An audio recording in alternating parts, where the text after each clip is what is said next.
V Blejsko Zako turisti radi zaidejo s šatorji ali z avtodomi, da si s pogledom na jezero in gore okrepijo telo in duha. No, pred 3 leti je podjetje Lušna tja postavilo še lične lesene hiške, ki pa niso od muh. Vse so ogrevane, imajo vrhunske postelje, odlične kopalnice in, ker je najpomembnejše, prelep razgled na blejsko okolico. Največ povpraševanja je od parov. Se nam dogaja v bistvu, da ker jim pripravimo neke programe pa tako naprej, da ker dobijo zajtrk, po zajtrku se zavlečejo nazaj v hiško in tam preživijo tudi po cel dan. Preverimo med gosti. Glamping turizem jih je povsem prevzel, pa čeprav le za kratek čas. Včeraj zvečer smo prišli, samo za eno noč. Aha, da ste sprobali zadevo. Kaj pa gospod, posle v redu? V redu. Se ni nobena polomila? Ne.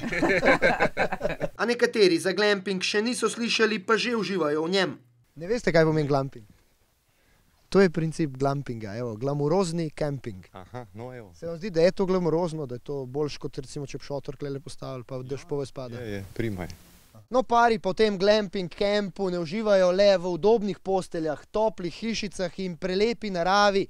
Baterije si lahko napolnijo tudi v tem lesenem čebru, polnem tople vode.